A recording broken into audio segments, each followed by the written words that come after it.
तुम लोग भी बोलना, ठीक है? पहले हमको बोलने दीजिए, उसके बाद। हेलो दोस्तों, आप लोगों का स्वागत है आपका अपना चैनल आरएस स्टडी जोन में। चलिए, अभी जो चल रहा है क्लास 6 to 8 का साइंस, जिसमें चैप्टर 1 लिए है भोजन, उसका आज वीडियो नंबर 3 है, जो 2 ऑलरेडी हो चुका है। अगर आप लोगों को नहीं देखे तो वहाँ से प्लेलिस्ट में जाकर वहाँ से पहले 1 2 से देखिए, क्योंकि और क्लियर आपको समझ में आएगा। चलिए ठीक है, आज हम चालू करते हैं। जो भोजन में पहले से पढ़ाई हो चुका है, आज हम चालू करते हैं खनिज लवण से। इससे पहले वासा और प्रोटीन के बारे में हो चुका है, तो आज हम देखते हैं लवण, खनिज लवण से, कि खनिज लवण होता है क्या, उसके बारे में अध्ययन करते हैं। चलिए बोलिए, खनिज लवण क्या होता है? ठीक है, तो आंसर बोलिएगा, खनिज लवण को भी भोजन का पोषण तत्व बोला जाता है। वह हमारे शरीर को ऊर्जा प्रदान नहीं करता है, परंतु अनेक कार्यों में सहायता करता है। देखिए, आप सबको पूछे कि खनिज लवण क्या होता है, तो खनिज लवण क्या है कि भोजन का ही पोषक तत्व है, जो क्या कहते हैं, शरीर को ऊर्जा प्रदान नहीं करता है। शरीर को ऊर्जा प्रदान नहीं करता, बट उसे क्या करता है, अनेक कार्यों में आपको सहायता करते हुए। बात समझ रहे? तो आगे है नोट में, हमारे शरीर में या मानव शरीर में, बात समझ रहे, मानव शरीर में पढ़िए, कम से कम 29 खनिज पाए जाते हैं। यहाँ सब्जेक्टिव बना कि मानव शरीर में बताइए कम से कम कितना खनिज पाए जाते हैं, तो 29 खनिज पाए जाते हैं। जैसे कुछ खनिजों के नाम लिख दिए हैं, जैसे आयोडीन, पोटेशियम, कैल्शियम, लोह और सोडियम, जिनकी अधिकता और कमी से रोग होता है। देखिए, यहाँ से कुछ खनिज के जो नाम लिखे हैं, आयोडीन, पोटेशियम, कैल्शियम, लोह, इसके कमी से भी रोग होता है, और अधिकता से मतलब अधिक होने से भी होता है आपको रोग होंगे। और इससे कौन सा रोग होगा, पोटेशियम से कौन सा रोग होगा, जो आगे अभी देखेंगे इसी वीडियो में, आगे देखेंगे कि यहाँ पे लिख दिए हैं। ठीक है, तो पहले इतना समझ लीजिए। अब आगे आ गया जल। क्या आ गया? जल के बारे में हम समझते हैं, जल होता है क्या। ठीक है, जल क्या है, जल के बारे में अध्ययन करते हैं। तो कहिए, जल आहार का अहम योगदान होता है। जल भोजन को पचाने एवं पचे हुए अपशिष्ट को उत्सर्जन करने में सहायक होता है।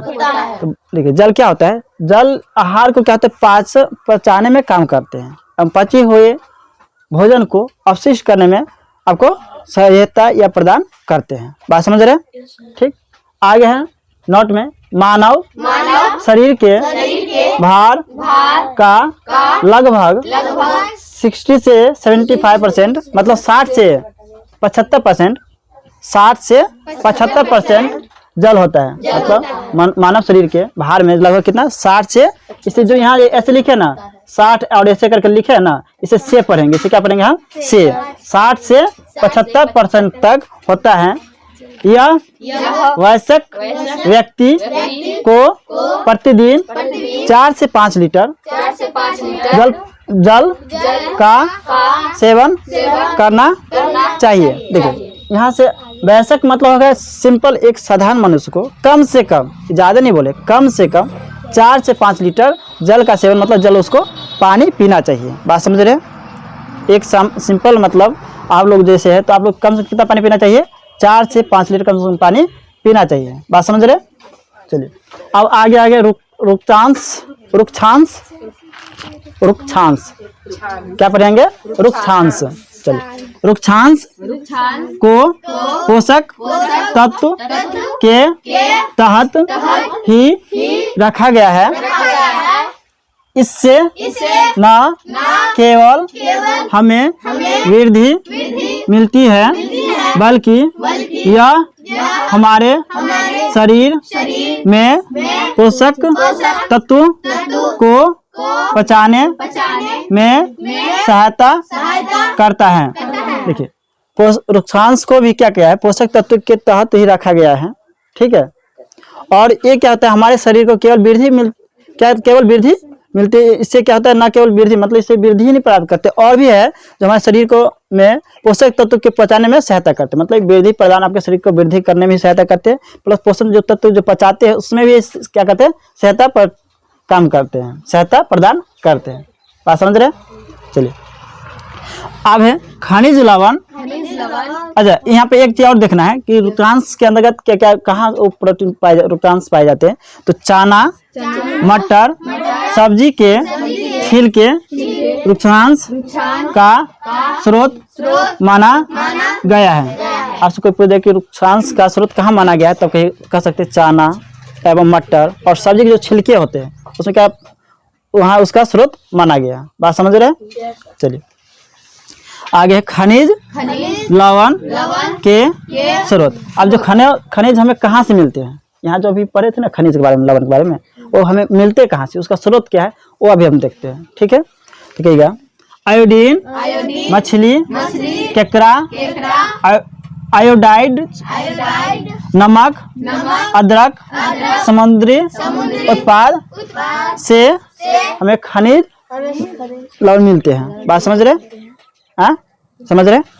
चलिए अब है फास्फोरम, केला, मिर्च, फ्रेंच बीन, बादाम आदि। मतलब जो केला, मिर्च, फ्रेंच हो गया, बीम हो गया, बादाम है, इससे क्या मिलते हैं हमें, फास्फोरम खनिज मतलब मिलते हैं। बात समझ रहे? इसी प्रकार क्या है, कैल्शियम कहाँ से मिलते हैं हमें, दूध, अंडा, मूली, सलगम, केला इत्यादि से। जो कैल्शियम कहाँ से हमें प्राप्त मिलते हैं, दूध के सेवन से, अंडा के सेवन से, मूली के सेवन से, सलगम के, केला के इत्यादि, और भी सारे कुछ ऐसे हैं जिससे हमको क्या मिलता है, कैल्शियम मिलते हैं। बात समझ रहे हैं? चलिए अब है खनिज लवणों की कमी से होने वाले रोग। देखो खनिज की कमी से हमें होने वाले रोग कौन कौन से, उसके बारे में हम देखते हैं। तो यहाँ पर आपको बोले थे ना, जो यहाँ लिखे थे आयोडीन, पोटेशियम से लिखे थे, उसके बारे में जो उसके कमी से क्या रोग होते हैं। तो पहले हम लिखे क्या चाहिए, आयोडीन। ठीक है, तो आयोडीन के कमी से कौन सा रोग होता है, तो आयोडीन की कमी से गले का रोग होता है। आयोडीन की कमी से क्या होता है, गले का जैसे घेरापन बढ़ जाना, ऐसे आयोडीन की कमी से ही होते हैं। बात समझ रहे? जिसके अंतर्गत अगर आयोडीन की कमी आ जाएंगे उससे क्या हो जाएंगे, गले के रोग होंगे। बात समझ रहे? अब है लौह तत्व, इसकी कमी से एनीमिया होता है। मतलब आयरन की कमी से कौन सा होता है, लौह तत्व मतलब हो जाएंगे आयरन की कमी से एनीमिया होता है हमें। ठीक, आगे प्रोटीन, प्रोटीन की कमी से बच्चों में सियोरक रोग होता है, और इसके कमी से बूढ़ों में मारासमस रोग होता है। ठीक है, तो ये आप समझे आप क्या चीज, भोजन के बारे में। तो भोजन के जो फूड पे जितना थ्योरी बेस थे, ऐसा सुनो, भोजन में जितना थ्योरी थे वो खत्म हो चुका है। अब इस पे क्वेश्चन आंसर चलेंगे, उसमें सब्जेक्टिव और ऑब्जेक्टिव दो टेस्ट टोटल चलेंगे। ठीक है।